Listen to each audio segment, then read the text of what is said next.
রহমান রহিম আল্লাহ তাআলার নামে। যারা আমার সাথে তাদের সাক্ষাতের আশা পোষণ করে না তারা বলে, কত ভালো হতো যদি আমাদের কাছে আল্লাহ তাআলার পক্ষ থেকে কোন ফেরেশতা নাজিল করা হতো, অথবা আমরা যদি আমাদের মালিককে নিজেদের চোখে দেখতে পেতাম।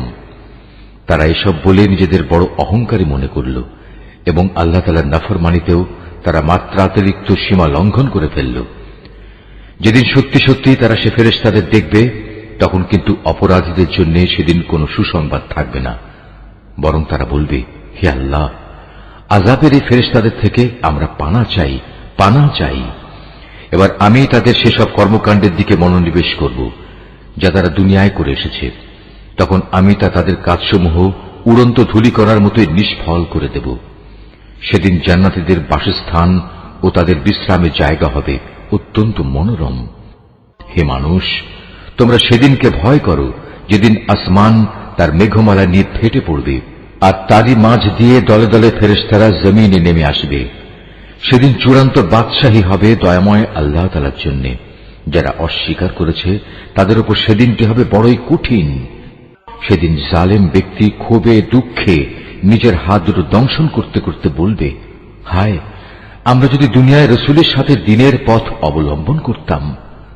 দুর্ভাগ্য আমার, আমি যদি অমুককে নিজের বন্ধু না বানাতাম। আমার কাছে দ্বীনের উপদেশ আসার পর সে তা থেকে আমাকে বিচ্যুত করে দিয়েছিল। আর শয়তান তো হামেশাই মানুষকে বিপদের সময় একলা ফেলে কেটে পড়ে। সেদিন রাসূল বলবে, হে মালিক, অবশ্যই আমার জাতি কোরআনকে একটি পরিত্যাজ্য বিষয় মনে করেছিল। হে নবী, এভাবেই আমি প্রত্যেক যুগের অপরাধীদের প্রত্যেক নবীর দুশমন বানিয়ে থাকি। অতএব তুমি মনক্ষুণ্ণ হও না। তোমার পথ প্রদর্শন ও সাহায্য করার জন্য তোমার মালিকই যথেষ্ট। যারা কোরআন অস্বীকার করে তারা বলে, আচ্ছা, পুরো কোরআনটা তার উপর একবারে নাজিল হল না কেন? আসলে কোরআন তো এভাবেই নাজিল হওয়া উচিত ছিল, যাতে করে এ ওহী দ্বারা আমি তোমার অন্তরকে মজবুত করে দিতে পারি। এ কারণেই আমি একে থেমে থেমে নাজিল করেছি। তাছাড়া ওরা তোমার কাছে যে কোনো ধরনের বিষয় ও সমস্যা নিয়েই আসুক না কেন, আমি সাথে সাথেই তোমার কাছে এর একটা যথার্থ সমাধান এনে হাজির করতে পারি এবং প্রয়োজনে তার একটা সুন্দর ব্যাখ্যাও বলে দিতে পারি। এরা হচ্ছে সেসব লোক যাদের কিয়ামতের দিন মুখের উপর ভর দিয়ে জাহান্নামের সামনে জড়ো করা হবে। ওদের সে স্থানটি হবে অতি নিকৃষ্ট, আর ওরা নিজেরাও হবে অতিশয় পথভ্রষ্ট। অবশ্যই আমি মূসাকে তাওরাত গ্রন্থ দান করেছিলাম এবং তার ভাই হারুনকে তার সাথে তার সাহায্যকারী করেছিলাম। অতঃপর আমি তাদের বলেছিলাম, তোমরা উভয়েই আমার হেদায়েত নিয়ে এমন এক জাতির কাছে যাও যারা আমার আয়াত অস্বীকার করেছে। পরে আমাকে অস্বীকার করায় আমি তাদের সম্পূর্ণরূপে বিনাশ করে দিয়েছি। একইভাবে যখন নূহের সম্প্রদায়ও আমার রাসূলদের মিথ্যা সাব্যস্ত করল, তখন আমি তাদের সবাইকে মহাপ্লাবনের পানিতে ডুবিয়ে দিয়েছি এবং আমি ওদের পরবর্তী মানুষদের জন্য শিক্ষণীয় বিষয় করে রেখেছি। আমি জালেমদের জন্য মর্মন্তুদ আযাব ঠিক করে রেখেছি। একই নিয়মে আমি ধ্বংস করে দিয়েছি আদ, সামুদ ও রাসের অধিবাসীদের এবং তাদের অন্তর্বর্তীকালীন আরো বহু সম্প্রদায়কেও। তাদের প্রত্যেকের কাছেই আমি আগের ধ্বংসপ্রাপ্ত জাতিসমূহের নিদর্শনসমূহ উপস্থাপন করেছি, যা দিয়ে আমি তাদের সতর্ক করেছিলাম।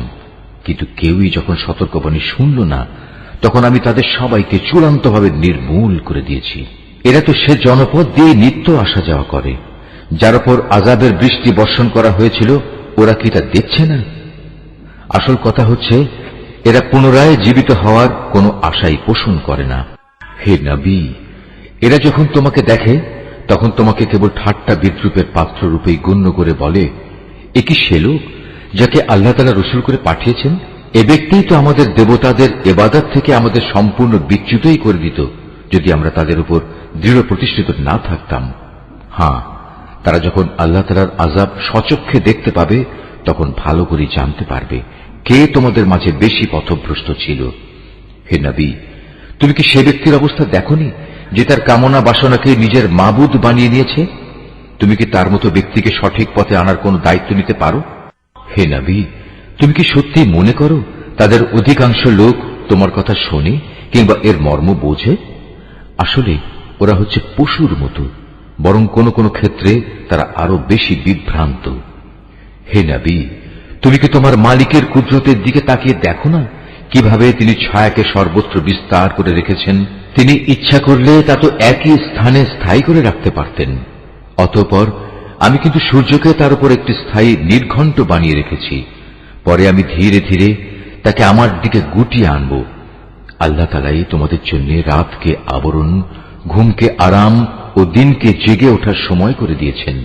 তিনি তার বৃষ্টিরূপী রহমতের আগে সুসংবাদবাহী বায়ু প্রেরণ করেন, অতঃপর আসমান থেকে তার মাধ্যমে বিশুদ্ধ পানি বর্ষণ করেন, যেন তা দিয়ে তিনি মৃত ভূখণ্ডে জীবনের সঞ্চার করতে পারেন এবং তা দিয়ে তার সৃষ্ট অসংখ্য জীবজন্তু ও মানুষের পিপাসা নিবারণ করতে পারেন।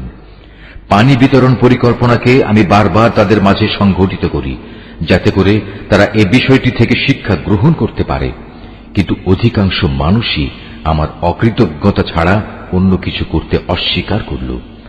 আমি ইচ্ছা করলে প্রতিটি জনপদে এক একজন সতর্ককারী পাঠাতে পারতাম। অতএব তুমি কাফেরদের এই অভিযোগের পেছনে পড়ো না। তুমি এ কোরআন দিয়ে তাদের প্রচন্ড মোকাবেলা করো। তিনি একই জায়গায় দুটো সাগর একসাথে প্রবাহিত করে রেখেছেন। একটি হচ্ছে মিষ্ট ও সুপেয়, আরেকটি লোনা ও ক্ষার বিশিষ্ট। উভয়ের মাঝখানে তিনি একটি সীমারেখা বানিয়ে রেখেছেন।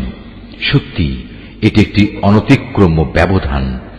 তিনি সে মহান সত্তা, যিনি মানুষকে এক বিন্দু পানি থেকে পয়দা করেছেন, অতঃপর তিনি তাকে রক্ত সম্পর্ক দ্বারা পরিবার বন্ধন ও বৈবাহিক বন্ধন দ্বারা জামাই শ্বশুরে পরিণত করেছেন। তোমার মালিক প্রভূত ক্ষমতাবান। এ সবকিছু সত্ত্বেও তারা আল্লাহর বদলে এমন সবকিছুর ইবাদত করে যা না তাদের কোনো উপকার করতে পারে, না তাদের কোনো ক্ষতি করতে পারে।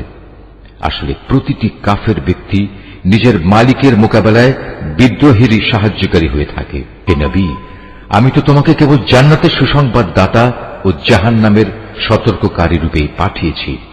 তুমি এদের বলো, আমি তো তোমাদের কাছ থেকে এজন্য কোনো পারিশ্রমিক দাবি করছি না। হ্যাঁ, আমি চাই তোমাদের প্রতিটি ব্যক্তিই যেন তার মালিক পর্যন্ত পৌঁছার সঠিক রাস্তা অবলম্বন করে। হে নবী, তুমি সেই চিরঞ্জীব সত্তার উপর নির্ভর করো যার মৃত্যু নেই। তুমি তাঁরই সপ্রশংস পবিত্রতা ও মহিমা ঘোষণা করো। তিনি তার বান্দাদের গুনাহ খাতা সম্পর্কে সম্যক ওয়াকিবহাল। তিনি মহান আল্লাহ তাআলা, যিনি আকাশমণ্ডলী, পৃথিবী ও ওদের মধ্যবর্তী সমস্ত কিছু 6 দিনে সৃষ্টি করেছেন। অতঃপর তিনি তার আরশে সমাসীন হন। তিনি অতি দয়াবান আল্লাহ। তার মর্যাদা সম্পর্কে সে লোককে তুমি জিজ্ঞেস করো যে এ সম্পর্কে অবগত আছে। এই আয়াতটি যিনি তেলাওয়াত করবেন এবং যিনি এই আয়াতটির তেলাওয়াত শুনবেন, তাদের সবাইকে এখানে একটি সাজদা আদায় করতে হবে। এটা ওয়াজিব। যখন ওদের বলা হয় তোমরা দয়াময় আল্লাহ তাআলার প্রতি সাজদা বনত হও, তখন তারা বলে, দয়াময় আল্লাহ আবার কে? যাকেই তুমি সিজদা করতে বলবে তাকেই কি আমরা সিজদা করব? বস্তুত তোমার আহ্বান তাদের বিদ্বেষ বরং আরো বাড়িয়ে দিয়েছে। কত মহান সেই সত্তা, যিনি আসমানে অসংখ্য গম্বুজ বানিয়েছেন। এরই মাঝে তিনি আবার পয়দা করেছেন প্রদীপ সম একটি সূর্য এবং একটি জ্যোতির্ময় চাঁদ। তিনি রাত ও দিনকে পরস্পরের অনুগামী করেছেন তাদের জন্য যারা এসব কিছু থেকে শিক্ষা গ্রহণ করতে কিংবা সেজন্য আল্লাহর কৃতজ্ঞতা জ্ঞাপন করতে চায়। দয়াময় আল্লাহ তাআলার বান্দা তো হচ্ছে তারা যারা জমিনে নেহায়েত বিনম্রভাবে চলাফেরা করে এবং যখন জাহেল ব্যক্তিরা অশালীন ভাষায় তাদের সম্বোধন করে তখন তারা নেহায়েত প্রশান্তভাবে জবাব দেয়। যারা তাদের মালিকের উদ্দেশ্যে সাজদাবনত হয়ে ও দণ্ডায়মান থেকে তাদের রাতগুলো কাটিয়ে দেয়। যারা বলে, হে আমাদের মালিক, তুমি আমাদের থেকে জাহান্নামের আযাব দূরে রেখো, কেননা তার আযাব হচ্ছে নিশ্চিত বিনাশ। তদুপরি আশ্রয় ও থাকার জন্য তা হবে একটি নিকৃষ্ট জায়গা। তারা যখন ব্যয় করে তখন অপব্যয় যেমন করে না, তেমনি কোনো প্রকার কার্পণ্য তারা করে না, বরং তাদের ব্যয় সব সময় এ দুয়ের মধ্যবর্তী একটি ভারসাম্যমূলক অবস্থায় অবস্থান করে। যারা আল্লাহ তাআলার সাথে অন্য কোনো মাবুদকে ডাকে না, যথার্থ কারণ ব্যতি রেখে যাকে হত্যা করতে আল্লাহ তাআলা নিষেধ করেছেন তাকে যারা হত্যা করে না, উপরন্তু যারা ব্যভিচার করে না, যে ব্যক্তি এসব অপরাধ করবে সে তার গুনাহের শাস্তি ভোগ করবে।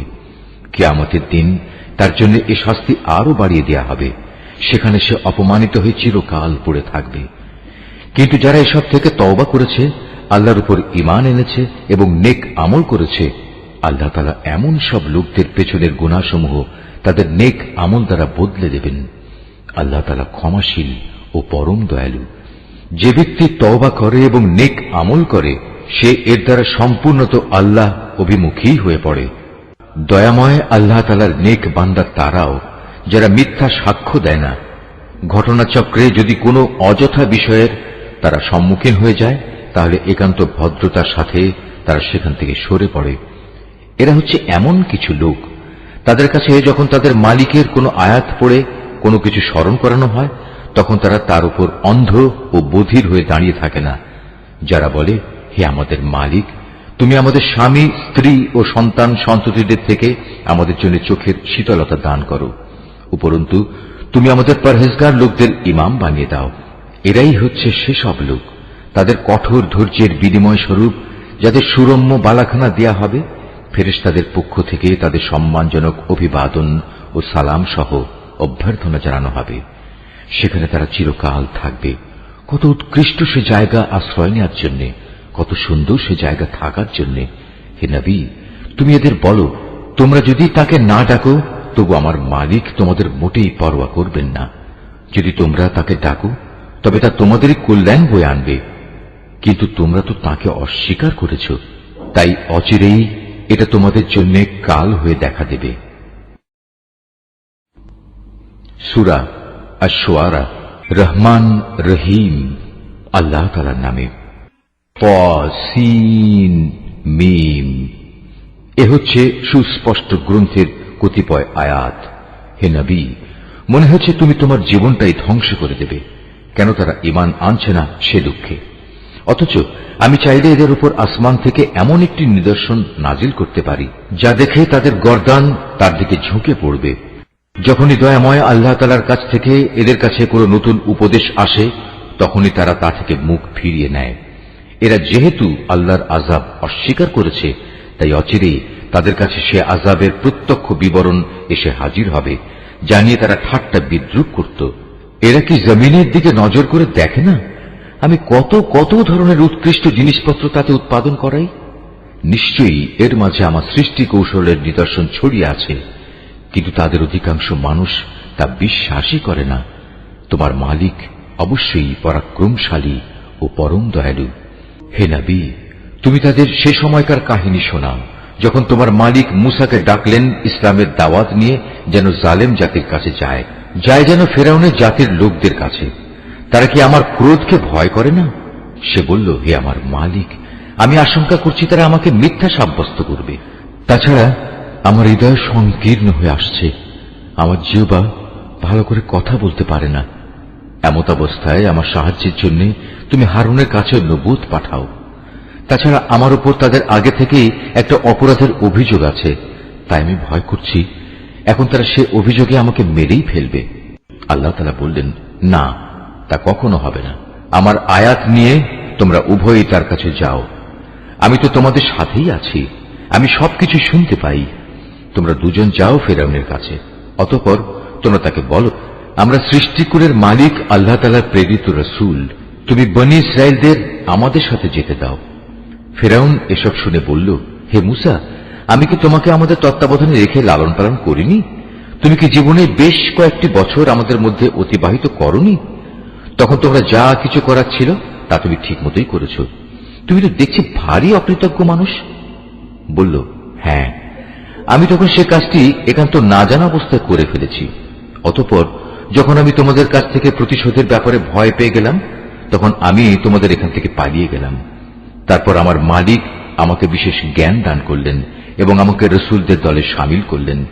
আর তুমি তোমার রাজ পরিবারের সে অনুগ্রহ, যার বোঝা তুমি আজ আমার উপর রাখার প্রয়াস পেলে, তার মূল কারণ এটাই ছিল যে তুমি বনী ইসরায়েলদের নিজের গোলাম বানিয়ে রেখেছিলে। ফেরাউন বলল, সৃষ্টিকুলের মালিক আবার কে? বলল, তিনি হচ্ছেন আসমান সমূহ ও জমিনের এবং এ উভয়ের মধ্যবর্তী স্থানে যা কিছু আছে তার সব কিছুর মালিক। কত ভালো হতো যদি তোমরা বিশ্বাস করতে। ফেরাউন তার আশেপাশে যারা বসা ছিল তাদের বলল, তোমরা কি শুনছ মূসা কি বলছে? সে বলল, তিনি তোমাদের মালিক এবং তোমাদের পূর্বপুরুষদেরও মালিক। ফিরআউন তার দলবলকে বলল, তোমাদের কাছে পাঠানো তোমাদের রসুল হচ্ছে আসলেই এক বদ্ধ পাগল। সে বলল, তিনি পূর্ব পশ্চিম উভয় দিকের মালিক, আরো মালিক এদের উভয়ের মাঝখানে যা কিছু আছে সে সব কিছুরও। কত ভালো হতো যদি তোমরা অনুধাবন করতে। সে বলল, হে মুসা, যদি তুমি আমাকে বাদ দিয়ে অন্য কাউকে মাবুদ হিসেবে গ্রহণ করো তাহলে আমি অবশ্যই তোমাকে জেলে ভরব। সে বলল, আমি যদি তোমার সামনে নবুয়তে সুস্পষ্ট কোন দলিল প্রমাণ হাজির করি তবুও কি তুমি এমনটি করবে?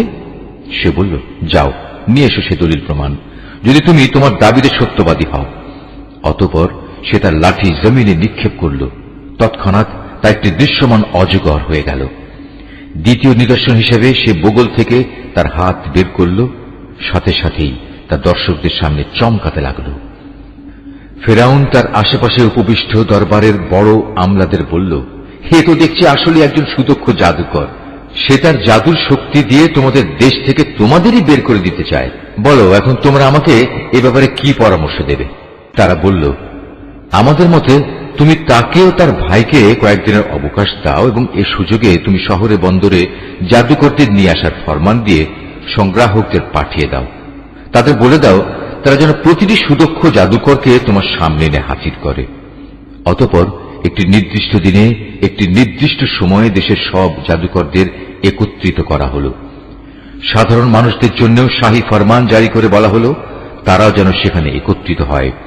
এ আশা নিয়ে আজ সবাই আসবে যে যদি জাদুকররা আজ বিজয়ী হয় তাহলে আমরা মুসাকে বাদ দিয়ে তাদের অনুসরণ করতে পারব।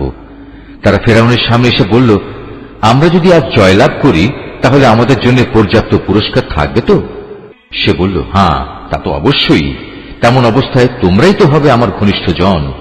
মোকাবেলা শুরু হয়ে গেলে মুসা তাদের বলল, হ্যাঁ তোমরাই আগে নিক্ষেপ করো যা কিছু তোমাদের কাছে নিক্ষেপ করার আছে। অতঃপর তারা তাদের রশি ও লাঠি মাটিতে ফেলল এবং তারা বলল, ফিরআউনের ইজ্জতের কসম, আজ অবশ্যই আমরা বিজয়ী হব। তারপর মুসা তার হাতের লাঠি জমিনে নিক্ষেপ করল। সহসা তা এক বিশাল অজগর হয়ে তাদের জাদুর অলীক সৃষ্টিগুলোকে গ্রাস করতে লাগল। অতঃপর ঘটনার আকস্মিকতা জাদুকরদের সাজদা অবনত করে দিল। তারা বলল, আমরা সৃষ্টিকুলের মালিকের উপর ঈমান আনলাম মুসা ও হারুনের মালিকের উপর। এতে ক্রোধান্বিত হয়ে সে ফিরআউন বলল, এ কি, আমি তোমাদের কোন রকম অনুমতি দেওয়ার আগেই তোমরা তার মালিকের উপর ঈমান এনে ফেললে? আমি বুঝতে পারছি আসলে এ হচ্ছে তোমাদের সবচেয়ে বড় গুরু। এই তোমাদের সবাইকে জাদু শিক্ষা দিয়েছে। অতি সত্বর তোমরা তোমাদের অবস্থা জানতে পারবে। আমি তোমাদের হাত ও পা বিপরীত দিক থেকে কেটে দেব, অতঃপর আমি তোমাদের সবাইকে একে একে শুলে চড়াবো। তারা বলল, এতে আমাদের কোনো ক্ষতি নেই, তুমি যাই করো আমরা তো একদিন আমাদের মালিকের কাছেই ফিরে যাব। আমরা আশা করব সেদিন আমাদের মালিক আমাদের জাদু সংক্রান্ত এসব গুনাহখাতা মাফ করে দেবেন, কেননা আমরাই এ দলের মাঝে সবার আগে ঈমান এনেছি। রুকু 4। অতঃপর আমি মুসার কাছে ওহী পাঠিয়ে বললাম, রাত থাকতে থাকতেই তুমি আমার বান্দাদের নিয়ে এ জনপদ থেকে বেরিয়ে যাও। সাবধান থেকো, ফিরআউনের পক্ষ থেকে তোমাদের অবশ্যই অনুসরণ করা হবে। ইতিমধ্যে ফিরআউন সৈন্য জড়ো করার জন্য শহরে বন্দরে সংগ্রাহক পাঠিয়ে দিল। সে বলল, এরা তো হচ্ছে একটি ক্ষুদ্র দল মাত্র, এরা আমাদের অনেক ক্রোধের উদ্রেক ঘটিয়েছে, অথচ এদের মোকাবেলায় আমরা হচ্ছে একটি সম্মিলিত সেনাবাহিনী। আমি ধীরে ধীরে এবার তাদের উদ্যানমালা ও ঝর্ণাধারা সমূহ থেকে বের করে আনলাম তাদের সঞ্চিত ধনভাণ্ডার ও সুরম্য প্রাসাদ সমূহ থেকে। এভাবেই ঘটনাটা সংঘটিত হল। আমি বনী ইসরায়েলদের ফিরআউন ও তাদের লোকজনদের ফেলে আসা জিনিসপত্রের মালিক বানিয়ে দিলাম। তারা সূর্যোদয়ের প্রাক্কালেই তাদের পশ্চাৎ ধাবন করল। এক পর্যায়ে যখন একদল আরেক দলকে দেখে ফেলল তখন মুসার সাথীরা বলে উঠল, আমরা বুঝি এখনই ধরা পড়ে যাব। সে বলল, না, কিছুতেই নয়, আমার সাথে অবশ্যই আমার মালিক রয়েছেন। তিনি আমাকে এই সংকট থেকে বেরিয়ে যাবার একটা পথ অবশ্যই বাতলে দেবেন।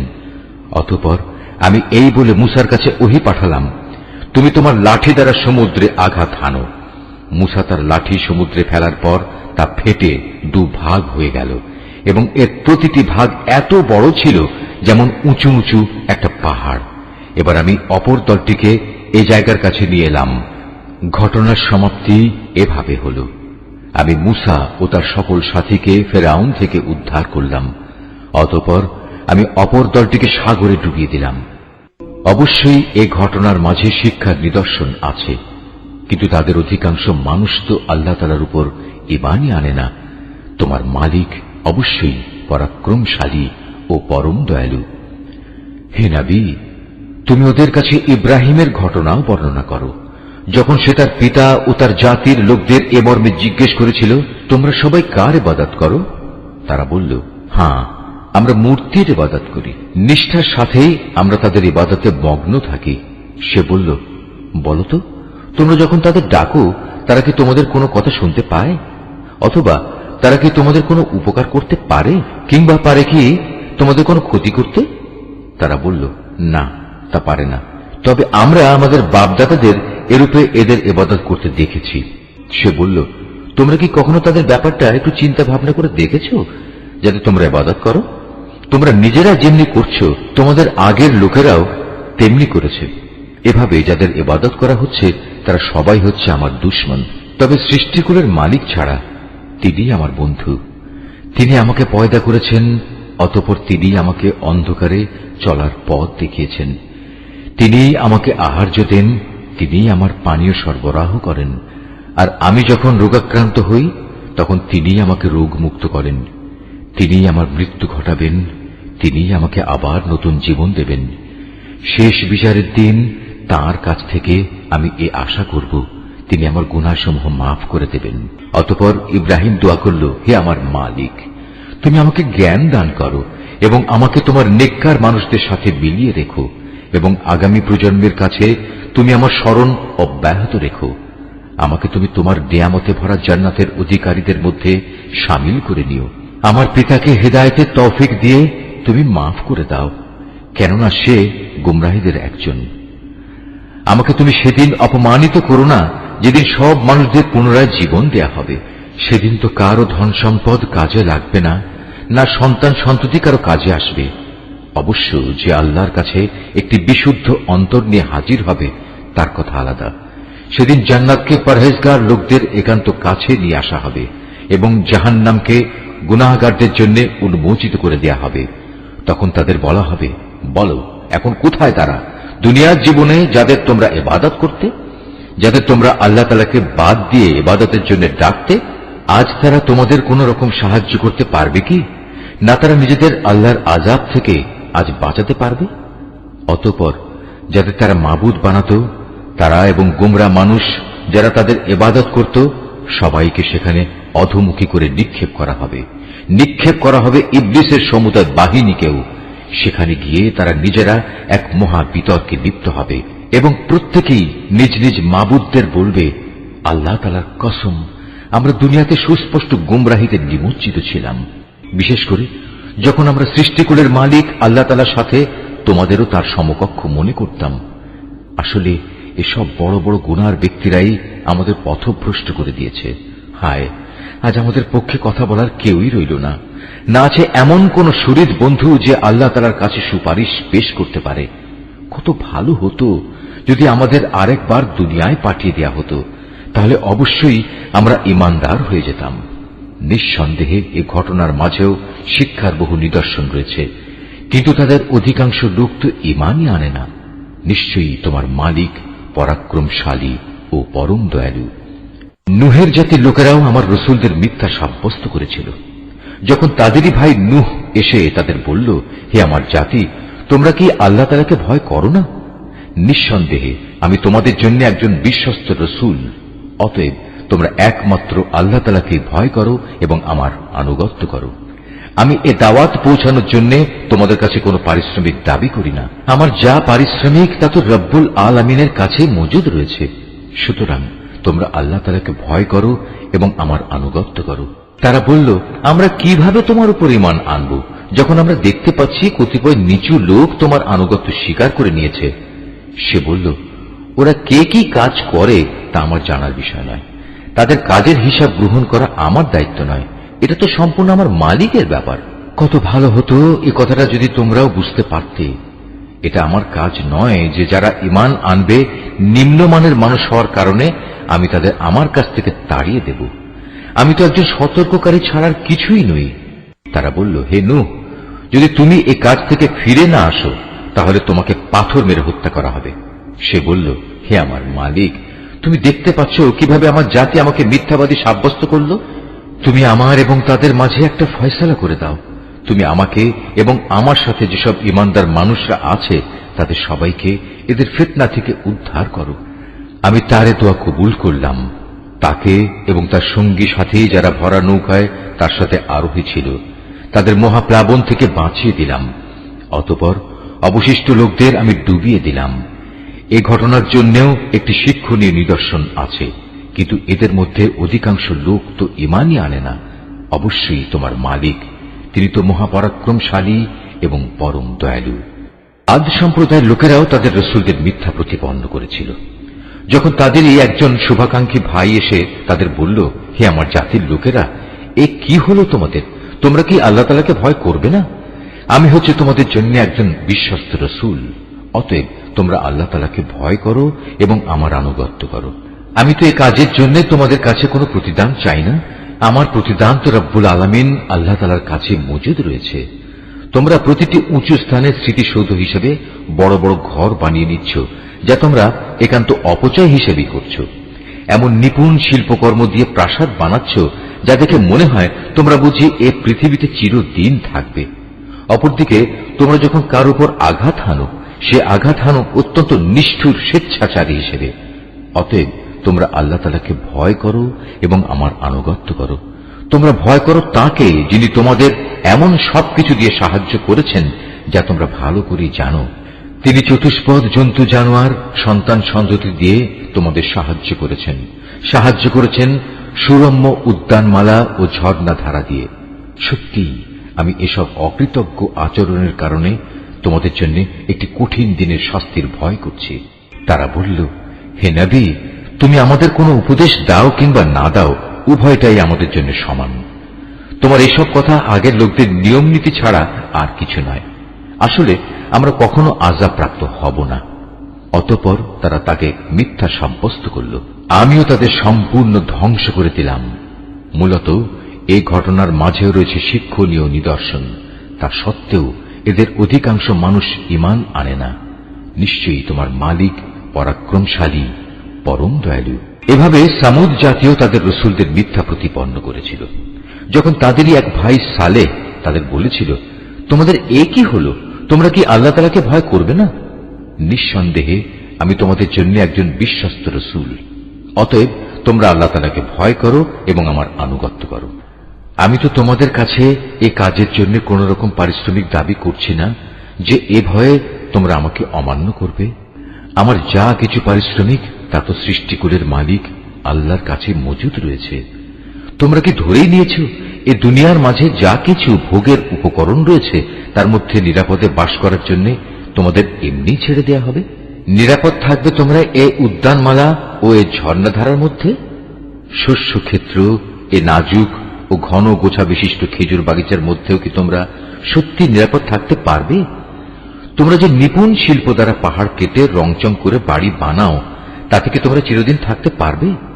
ওর কোনোটাতেই যখন তোমরা নিরাপদ নও, তখন তোমরা আল্লাহ তাআলাকে ভয় করো এবং আমার আনুগত্য করো। সেসব সীমা লঙ্ঘনকারী মানুষদের কথা শোনো না, যারা আল্লাহর জমিনে শুধু বিপর্যয় সৃষ্টি করে এবং কখনো সমাজের সংশোধন করে না। এসব শুনে তারা বলল, হে সালেহ, আসলেই তুমি হচ্ছে একজন জাদুগ্রস্ত ব্যক্তি। তুমি তো আমাদেরই মতো একজন মানুষ। যদি তুমি তোমার দাবিতে সত্যবাদী হও তাহলে ভিন্ন কোনো প্রমাণ নিয়ে এসো। সে বলল, এ উষ্ট্রি হচ্ছে আমার নবুয়তের প্রমাণ।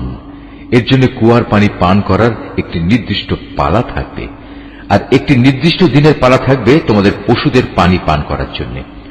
কখনো একে কোন রকম দুঃখ ক্লেশ দেওয়ার উদ্দেশ্যে স্পর্শও করো না, নতুবা বড় কঠিন দিনের আযাব তোমাদের পাকড়াও করবে।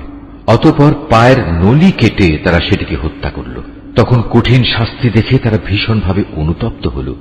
অতঃপর আল্লাহ তাআলার শাস্তি এসে তাদের গ্রাস করল। এ ঘটনার মাঝেও রয়েছে আল্লাহ তাআলার বিশেষ নিদর্শন। কিন্তু তাদের অধিকাংশ মানুষ তো ঈমানই আনে না। নিঃসন্দেহে তোমার মালিক মহাপরাক্রমশালী, পরম দয়ালু।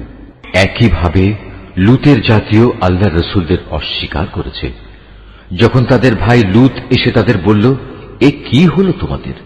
তোমরা কি আল্লাহর আযাবকে ভয় করবে না? নিঃসন্দেহে আমি হচ্ছি তোমাদের জন্য একজন বিশ্বস্ত রসুল। অতএব তোমরা আল্লাহ তাআলাকে ভয় করো এবং আমার আনুগত্য করো। আমি তো এই কাজের জন্য তোমাদের কাছে কোনো বিনিময় চাচ্ছি না। আমার বিনিময় তো দুনিয়া জাহানের মালিক আল্লাহর দরবারেই মজুদ রয়েছে। এ কি হলো তোমাদের? জৈবিক প্রয়োজন পূরণের জন্য তোমরা দুনিয়ার পুরুষগুলোর কাছেই যাও, অথচ তোমাদের মালিক তোমাদের এই প্রয়োজনের জন্য তোমাদের স্ত্রীদের পয়দা করে রেখেছেন। তাদের তোমরা পরিহার করে এর নোংরা কাজে লিপ্ত থাকো। তোমরা আসলেই এক মারাত্মক সীমা লঙ্ঘনকারী জাতি।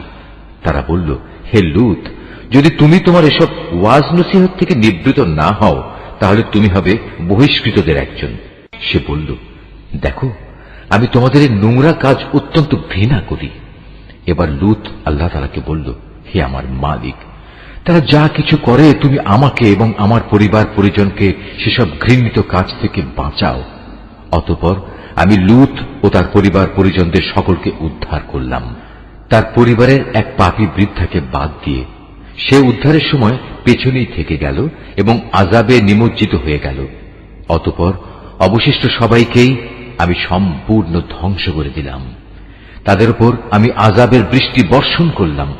যাদের ভীতি প্রদর্শন করা হয়েছিল তাদের জন্য কত নিকৃষ্ট ছিল সেই আযাবের বৃষ্টি।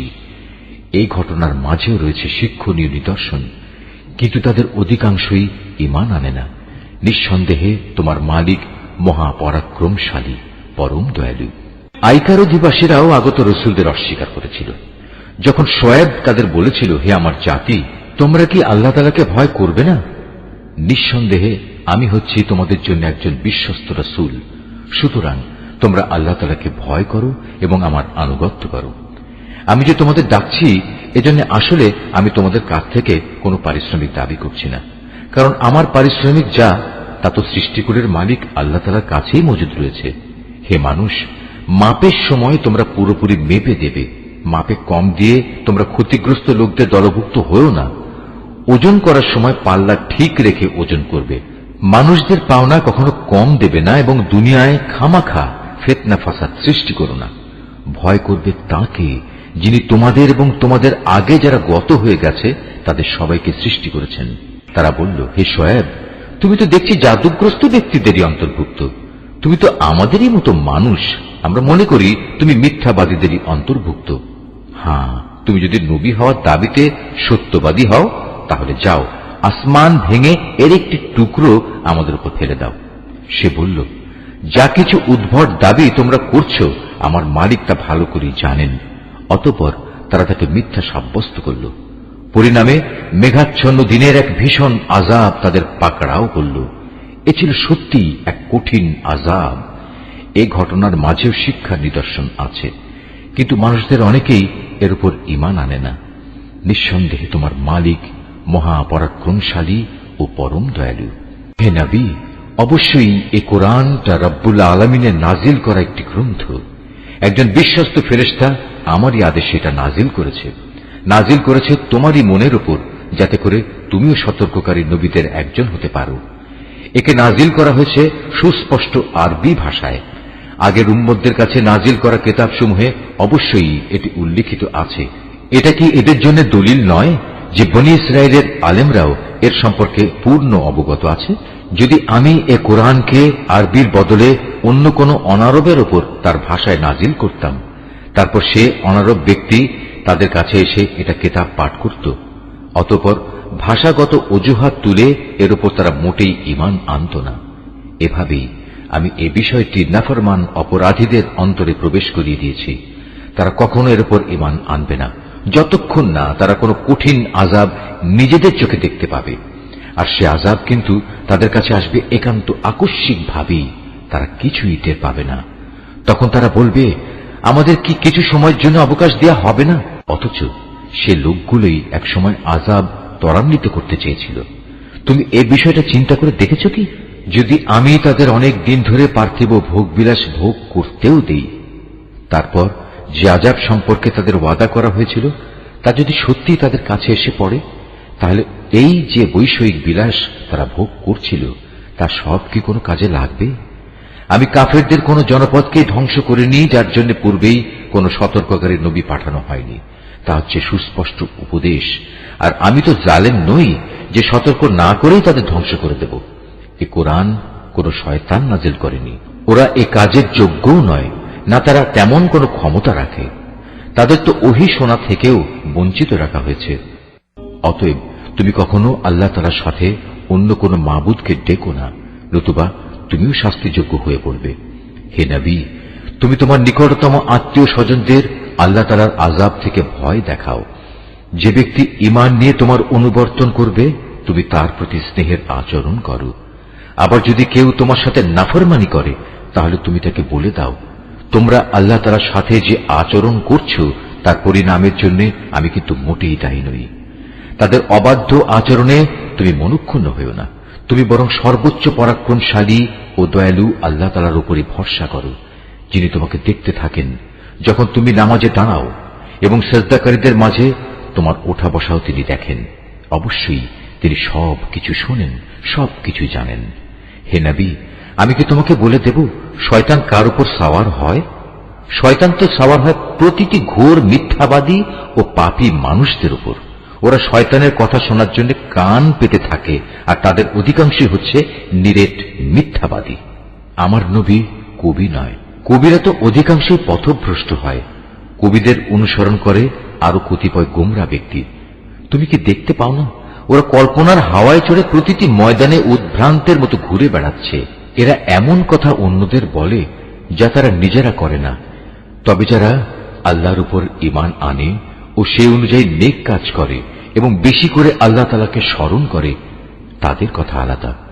তাদের উপর জুলুম করার পরেই কেবল তারা আত্মরক্ষামূলক প্রতিশোধ গ্রহণ করে। আর জুলুম যারা করে তারা অচিরেই জানতে পারবে তাদের একদিন কোথায় ফিরে যেতে হবে। সূরা আন-নামল। রহমান রহিম আল্লাহ তাআলার নামে। তাসিন। এগুলো হচ্ছে কোরআনেরই আয়াত এবং সুস্পষ্ট কিতাবের কতিপয় অংশ। ঈমানদারদের জন্য এটা হচ্ছে হিদায়াত ও সুসংবাদবাহী গ্রন্থ। তাদের জন্য যারা নামাজ প্রতিষ্ঠা করে, যাকাত আদায় করে, সর্বোপরি কিয়ামত দিবসের উপর যারা বিশ্বাস স্থাপন করে, যারা শেষ বিচারের দিনের উপর ঈমান আনে না, তাদের জন্য তাদের যাবতীয় কর্মকাণ্ড আমি সুন্দর শোভন করে রেখেছি। ফলে তারা উদ্ভ্রান্তের মতো আপন কর্মকাণ্ডের চারপাশে ঘুরে বেড়ায়। এরাই হচ্ছে সেসব লোক যাদের জন্য রয়েছে জাহান্নামের কঠিন আযাব, আর পরকালেও এ লোকেরা ভীষণ ক্ষতির সম্মুখীন হবে। হে নবী, নিশ্চয়ই প্রবল প্রজ্ঞাময় সর্বজ্ঞ আল্লাহ তাআলার পক্ষ থেকে তোমাকে এ কোরআন দেওয়া হয়েছে। স্মরণ করো যখন মূসা তার পরিবারের লোকজনদের বলেছিল, আমি আগুন সদৃশ্য কিছু একটা দেখতে পেয়েছি, সেখান থেকে আমি এক্ষুনি তোমাদের কাছে হয় পথঘাটের ব্যাপারে কোনো খোঁজ খবর কিংবা তোমাদের জন্য একটি অঙ্গার নিয়ে আসব, যাতে করে তোমরা এ ঠান্ডার সময় আগুন পোহাতে পারো। অতঃপর সে যখন আগুনের কাছে পৌঁছল, তখন তাকে অদৃশ্য থেকে আওয়াজ দেওয়া হল, বরকতময় হোক সে নূর যা এ আগুনের ভেতর আলোকিত হয়ে আছে, বরকতময় হোক সে মানুষ যে এর আশেপাশে রয়েছে। সৃষ্টিকুলের মালিক আল্লাহ তাআলা কত পবিত্র, প্রশংসিত। আওয়াজ এলো, হে মূসা, আমি হচ্ছি আল্লাহ তাআলা, মহাপরাক্রমশালী ও প্রবল প্রজ্ঞাময়। হে মূসা, তুমি তোমার হাতের লাঠিটা জমিনে নিক্ষেপ করো। অতঃপর সে যখন তাকে দেখল জমিনে জীবিত সাপের মতো তা ছোটাছুটি করছে, তখন সে কিছুটা ভীত হয়ে উল্টো দিকে দৌড়তে লাগল, পেছনের দিকেও তাকালো না। আমি বললাম, হে মূসা, ভয় পেও না, আমার সামনে নবী রসুলরা কখনো ভয় পায় না। হ্যাঁ, যদি কেউ কখনো কোনো অন্যায় করে তাহলে তা ভিন্ন কথা, কিন্তু সে যদি অন্যায়ের পর তার বদলে পুনরায় নেক আমল করে, তাহলে সে যেন জেনে রাখে আমি অবশ্যই ক্ষমাশীল ও পরম দয়ালু। হে মূসা, এবার তুমি তোমার হাত দুটো তোমার জামার বুক পকেটের ভেতর ঢুকিয়ে দাও। বের করে আনলে দেখবে কোন রকম দোষ ত্রুটি ব্যতি রেখেই তা উজ্জ্বল হয়ে বেরিয়ে এসেছে। এই মুজিজাগুলো সে 9টি নিদর্শনেরই অন্তর্গত, যা ফেরাউন ও তার জাতির জন্য আমি মূসার সাথে পাঠিয়েছিলাম। ওরা অবশ্যই ছিল একটি গুনাহগার জাতি। অতঃপর যখন তাদের কাছে আমার উজ্জ্বল নিদর্শনসমূহ হাজির হল, তখন তারা বলল, এ তো হচ্ছে স্পষ্ট জাদু।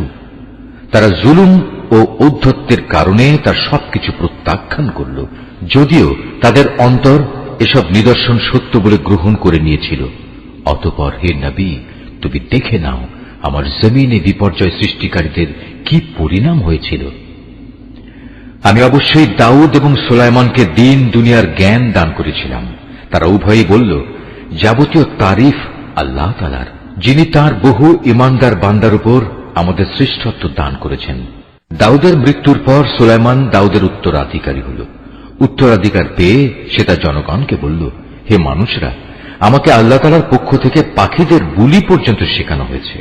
এছাড়াও আমাকে দুনিয়ার প্রতিটি জিনিসই দেয়া হয়েছে। এ হচ্ছে আল্লাহ তাআলার এক সুস্পষ্ট অনুগ্রহ। সুলাইমানের সেবার জন্য মানুষ, জিন ও পাখিদের মধ্যে থেকে এক বিশাল বাহিনী সমবেত করা হয়েছিল। এরা আবার বিভিন্ন বুহে সুবিন্যস্ত ছিল। সুলাইমান একবার অভিযানে বের হল। তারা যখন পিপিলিকা অধ্যুষিত উপত্যকায় পৌঁছল, তখন একটি স্ত্রী পিপিলিকা তার স্বজনদের বলল, হে পিপিলিকার দল, তোমরা দ্রুত নিজ নিজ গর্তে ঢুকে পড়ো। দেখো, এমন যেন না হয় সুলাইমান ও তার বাহিনী নিজেদের সম্পূর্ণ অজান্তে তোমাদের পায়ের নিচে পিষে ফেলবে। তার কথা শুনে সুলাইমান একটু মৃদু হাসি হাসল এবং বলল, হে আমার মালিক, তুমি আমাকে তৌফিক দাও যাতে করে এই পিপিলিকাটির ব্যাপারেও আমি অমনোযোগী না হই, এবং আমাকে ও আমার পিতা মাতাকে তুমি যেসব নিয়ামত দান করেছ, আমি যেন বিনয়ের সাথে তার কৃতজ্ঞতা আদায় করতে পারি। আমি যেন এমন সব নেক কাজ করতে পারি যা তুমি পছন্দ করো। অতঃপর তুমি তোমার অনুগ্রহ দিয়ে আমাকে তোমার নেককার মানুষদের অন্তর্ভুক্ত করে নাও। একবার সে তার পাখি বাহিনী পর্যবেক্ষণ করতে শুরু করল এবং এক পর্যায়ে বলল, কি ব্যাপার, হুদহুদ নামক পাখিটা দেখছি না যে? সে কি আজ সত্যি অনুপস্থিত? হয় সে এই অনুপস্থিতির কোন পরিষ্কার কারণ নিয়ে আমার কাছে হাজির হবে, না হয় তাকে আমি অবহেলার জন্য কঠিন শাস্তি দেব, অথবা বিদ্রোহ প্রমাণিত হলে তাকে আমি হত্যাই করে ফেলব। এই খোঁজাখুঁজির পর বেশিক্ষণ সময় অতিবাহিত হয়নি। সেই পাখিটি ছুটে এসে বলল, হে বাদশাহ, আমি এমন এক খবর জেনেছি যা তুমি এখনো অবগত হওনি। আমি তোমার কাছে সাবা জাতির একটি নিশ্চিত খবর নিয়ে এসেছি। আমার অনুপস্থিতির এ হচ্ছে কারণ। আমি সেখানে এক রমণীকে দেখেছি, তাদের উপর সে রাজত্ব করছে। দেখে মনে হল তাকে দুনিয়ার সব কয়টি জিনিসই বুঝিয়ে দেওয়া হয়েছে। তদুপরি তার কাছে আছে বিরাট এক সিংহাসন। আমি তাকে এবং তার জাতিকে দেখলাম, তারা আল্লাহ তাআলাকে বাদ দিয়ে সূর্যকে সিজদা করছে। মূলত শয়তান তাদের এসব পার্থিব কর্মকাণ্ড তাদের জন্য শোভন করে রেখেছে এবং সে তাদের সৎ পথ থেকেও নিবৃত্ত করেছে। ফলে ওরা হেদায়েত লাভ করতে পারছে না। শয়তান তাদের বাধা দিয়েছে যেন তারা আল্লাহ তাআলাকে সিজদা করতে না পারে, যিনি আসমান সমূহ ও জমিনের উদ্ভিদ সহ সব গোপন জিনিস বের করে আনেন। তিনি জানেন তোমরা যা কিছু গোপন করো এবং যা কিছু প্রকাশ করো। এই আয়াতটি যিনি তেলাওয়াত করবেন এবং যিনি এই আয়াতটির তেলাওয়াত শুনবেন, তাদের সবাইকে এখানে একটি সিজদা আদায় করতে হবে। এটা ওয়াজিব। আল্লাহ তাআলা ব্যতীত কোনো মাবুদ নেই। তিনিই হচ্ছেন মহান আরশের অধিপতি। এটা শুনে সে বলল, হ্যাঁ, আমি এক্ষুনি দেখছি। তুমি কি সত্য কথা বলছো, না তুমি মিথ্যাবাদীদের একজন? তুমি আমার এই চিঠি নিয়ে যাও, এটা তাদের উপর অর্পণ করো, তারপর তাদের কাছ থেকে কিছুক্ষণের জন্য সরে থেকো। অতঃপর তুমি দেখো তারা কি উত্তর দেয়। সুলাইমানের চিঠি পেয়ে সাবা জাতির মহিলা সম্রাজ্ঞী পরিষদদের দিকে বলল, হে আমার পারিষদরা, আমার কাছে একটি গুরুত্বপূর্ণ চিঠি পাঠানো হয়েছে। তা এসেছে সুলাইমানের কাছ থেকে এবং তা লেখা হয়েছে রহমান রহিম আল্লাহ তাআলার নামে। চিঠির বক্তব্য হচ্ছে, তোমরা আমার অবাধ্যতা করো না এবং আনুগত্য স্বীকার করে তোমরা আমার কাছে হাজির হও। চিঠি পড়ে সে রানী বলল, হে আমার পারিষদরা, আমার এই বিষয়ে তোমরা আমাকে একটা অভিমত দাও। আমি তো কোনো ব্যাপারেই চূড়ান্ত কোনো আদেশ দেই না যতক্ষণ না তোমরা সেই সিদ্ধান্তের পক্ষে সাক্ষ্য প্রদান না করো। তারা বলল, একথা ঠিক, আমরা অনেক শক্তিশালী ও কঠোর যোদ্ধা, কিন্তু তারপরেও সুলাইমানের সাথে বিদ্রোহের ঝুঁকি নেয়ার ব্যাপারে সিদ্ধান্ত গ্রহণের চূড়ান্ত ক্ষমতা তো তোমারই হাতে। অতএব চিন্তা করে দেখো, এ পরিস্থিতিতে তুমি আমাদের কি আদেশ দেবে? সে রানী বলল, রাজা বাদশারা যখন কোন জনপদে বিজয়ীর বেশে প্রবেশ করে তখন তা তছনছ করে দেয়, সেখানকার মর্যাদাবান ব্যক্তিদের অপদস্থ করে ছাড়ে। আর তোমরা দেখবে এরাও ঠিক তাই করবে। আমি বরং সরাসরি হাঁ কিংবা না কোনটাই না বলে তার কাছে কিছু তোহফা পাঠিয়ে দেখি দূতেরা কি জবাব নিয়ে আসে। সে দূত হাদিয়া নিয়ে যখন সুলাইমানের কাছে এলো তখন সে বলল, তোমরা কি এ ধন সম্পদ পাঠিয়ে তা দিয়ে আমাকে সাহায্য করতে চাও? অথচ আল্লাহ তারা যা কিছু আমাকে দিয়েছেন তা তিনি তোমাদের যা দিয়েছেন তার তুলনায় অনেক উৎকৃষ্ট। তোমরা তোমাদের এ উপঢৌকন নিয়ে এতই উৎফুল্ল বোধ করছো? তোমরা বরং এগুলো নিয়ে তাদের কাছেই ফিরে যাও যারা তোমাদের পাঠিয়েছে, এবং গিয়ে তাদের বলো, আমি অবশ্যই ওদের মোকাবেলায় এমন এক বাহিনী নিয়ে হাজির হব যার প্রতিরোধ করার শক্তি ওদের নেই, এবং আমি তাদের সে জনপদ থেকে লাঞ্ছিতভাবে বের করে দেব। পরিণামে ওরা সবাই অপমানিত হবে। সে নিজের মন্ত্রণা পরিষদকে বলল, হে আমার পারিষদরা, তারা আমার কাছে আত্মসমর্পণ করতে আসার আগেই তার গোটা সিংহাসন আমার কাছে তুলে নিয়ে আসতে পারে এমন কে এখানে আছে? বিশাল বপু বিশিষ্ট এক জিন দাঁড়িয়ে বলল, তোমরা বর্তমান স্থান থেকে উঠবার আগেই আমি তা তোমার কাছে নিয়ে আসব। এ ব্যাপারে আমি অবশ্যই বিশ্বস্ত ক্ষমতাবান। আরেক জিন, যার কাছে আল্লাহ তাআলার কিতাবের কিছু বিশেষ জ্ঞান ছিল, দাঁড়িয়ে বলল, হে বাদশাহ, তোমার চোখের পলক ফেলার আগেই আমি তা এনে তোমার কাছে নিয়ে আসব। কথা শেষ না হতেই সে যখন দেখল তার সিংহাসন সব কিছু সহ তার সামনেই দাঁড়ানো, তখন সে বলল, এ তো হচ্ছে আসলে আমার মালিকের অনুগ্রহ। এর মাধ্যমে তিনি আমার পরীক্ষা নিতে চান। এর মাধ্যমে তিনি দেখতে চান আমি কি শুকর আদায় করি না নাশকরি করি। মূলত যে ব্যক্তি আল্লাহ তাআলার কৃতজ্ঞতা আদায় করে সে তো করে তার নিজের কল্যাণের জন্যই, আর যে ব্যক্তি তা প্রত্যাখ্যান করে সে যেন জেনে রাখে তোমার মালিক সব ধরনের অভাব থেকে মুক্ত ও একান্ত মহানুভব। সে বলল, তোমরা এবার তার সিংহাসনের আকৃতিটা একটু বদলে দাও, আমরা দেখি সে সত্যি তার টের পায় কিনা, না সেও তাদের দলে সামিল হয়ে যায় যারা পথের দিশা পায় না। অতঃপর যখন সে রানী এলো তখন তাকে জিজ্ঞেস করা হলো, তোমার সিংহাসন কি দেখতে এমন ধরনের ছিল? সে বলল, হ্যাঁ, মনে হয় এই ধরনেরই ছিল। আসলে এই ঘটনার আগেই আমাদের কাছে সঠিক জ্ঞান এসে গেছে এবং আমরা সে মর্মে আত্মসমর্পণ করেছি। তাকে যে জিনিসটি ঈমান আনতে এ যাবৎ বাধা দিয়ে রেখেছিল তা ছিল আল্লাহ তাআলাকে বাদ দিয়ে অন্যের গোলামি করা। তাই এতদিন পর্যন্ত সে ছিল কাফের সম্প্রদায়ের অন্তর্ভুক্ত। অতঃপর তাকে বলা হল, যাও এবার প্রাসাদে প্রবেশ করো। সে যখন প্রাসাদের আয়নাসম বারান্দা দেখল তখন তার মনে হল এ যেন স্বচ্ছ জলাশয়, এবং এটা মনে করেই সে তার উভয় হাঁটু পর্যন্ত কাপড় টেনে তুলে ধরল। তার আচরণ দেখে সে সুলাইমান বলল, এটি হচ্ছে স্ফটিক নির্মিত প্রাসাদ। সে মহিলা বলল, হে আমার মালিক, আমি এতদিন আমার নিজের উপর জুলুম করে এসেছি। আজ আমি আনুগত্যের স্বীকৃতি দিয়ে সুলাইমানের সাথে আল্লাহ রাব্বুল আলামিনের উপর ঈমান আনলাম। আমি সামুদ জাতির কাছে তাদের ভাই সালেহকে পাঠিয়েছিলাম। সে বলেছিল, তোমরা এক আল্লাহ তাআলার ইবাদত করো। এ আহ্বানের সাথে সাথে তার জাতির লোকেরা মোমেন ও কাফের এই দুদলে বিভক্ত হয়ে পরস্পর বিতর্কে লিপ্ত হয়ে গেল। সে বলল, এ কি হলো তোমাদের? তোমরা কেন ঈমানের কল্যাণের পরিবর্তে আযাবের অকল্যাণ ত্বরান্বিত করতে চাইছো? কেন তোমরা আল্লাহ তাআলার কাছে ক্ষমা প্রার্থনা করছো না? এতে করে তোমাদের উপর অনুগ্রহ করা হতে পারে। এসব শুনে তারা বলল, তোমাকে এবং তোমার সাথে যারা আছে তাদের সবাইকে আমরা আমাদের দুর্ভাগ্যের কারণ হিসেবেই দেখতে পেয়েছি। একথা শুনে সে বলল, আসলে তোমাদের শুভাশুভ সবই তো আল্লাহ তাআলার এখতিয়ারে। মূলত তোমরা এমন এক দলের লোক যাদের আল্লাহ তাআলার পক্ষ থেকে পরীক্ষা করা হচ্ছে। সে শহরে ছিল নেতা গোছের এমন 9 জন লোক যারা আমার জমিনে বিপর্যয় সৃষ্টি করে বেড়াত। সংশোধনমূলক কোনো কাজই তারা করত না। একদিন তারা একজন আরেকজনকে বলল, চলো আমরা আল্লাহর নামে সবাই কসম করি, আমরা রাতের বেলায় তাকে ও তার ঈমানদার সাথীদের মেরে ফেলব।